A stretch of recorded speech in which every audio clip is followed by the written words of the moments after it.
46 incidente kriminale, 17 persona të arrestuar, 16 aksidente në trafik, si dhe 807 tiketa gjobitse për vozicit, të cilët në mënyra të ndryshme kanë rënë ndesh me ligjin e trafikut rrugor, kanë qenë statistikat e përgjithshme të prezantuara nga ana e Toger Ismet Hashanit, zëdhënës i policisë rajonale në Gjilan. Realisht numri incidenteve ka qenë më i vogël, nëse krahasohet me javën e shkuar. Janë raportuar gjithsej 46 incidente kriminale ku policia e Kosovës ka arritur që t'i arrestoj 17 persona të dyshimit, që besohet se kanë qenë të involvuar në vepra të ndryshme penale. Se përket trafikut rajonal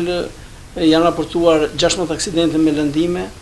37 aksidente me dëme materiale, si dhe janë shqiptuar gjithsej 834 tiketa gjobitse për të gjitha ata vozitës që në mënyra të ndryshme kanë rënë në kundërshtim me trafikun rrugor. Sidoqoftë, policia e trafikut rrugor vazhdon me patrullime të shtuara për shkak të numrit të madh të veturave dhe fluksit të madh të veturave që këto ditë i frekuentojnë rrugët magjistrale dhe nëpër qytetet tona. Në paraqitjen e të dhënave të sotme, Toger Hashani ka bërë të ditura dhe rastet e ndryshme, të cilat sipas raporteve të policisë janë cilësuar si të veçanta. Njëra nga ato ka ndodhur brenda objektit të gjykatës themelore në Gjilan, e cila kishte të bënte me një kërcënim serioz brenda seancës së rregullt gjyqësore. Në rastet më të veçanta për javën që lan pas ka qenë një rast kanosje që ka ndodhur këtu në qytetin e Gjilanit. Në fakt bëhet fjalë për një rast që ka ndodhur me 25 korrekt, ku gjatë një seance gjyqësore i dyshimti pasi që kishte pasur një rast dhunë familjare, i ka kanosur vllaun e gruas së tij dhe domthonë në praninë të gjykatës. Ma pastaj i dyshimti veç ka filluar të jetë në liri, po sidoqoftë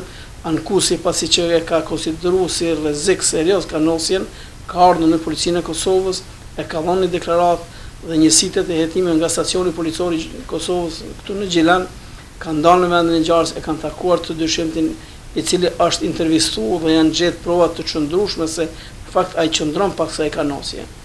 Prokurori i shtetit, departamenti i krimeve të rënda ka urdhëruar që personi në fjalë të ndalet për 48 tetor, ndërsa lënda e kompletuar do të dërgohet në gjykatë. Sipas Toger Ismet Hashanit, gjendja e përgjithshme në rajonin e Gjilanit edhe këtë javë është konstatuar e njëjtë sikurse javëve paraprake, ndërsa tek statistikat e përgjithshme të policisë rajonale varehet të jetë shënuar një rritje simbolike, sidomos në trafikun rrugor, pasi fluksi i makinave është shtuar përgjithsisht veçmas gjatë javëve të fundit, e që ndërlidhet me ardhjen e mërgjimtarëve në vendlindje.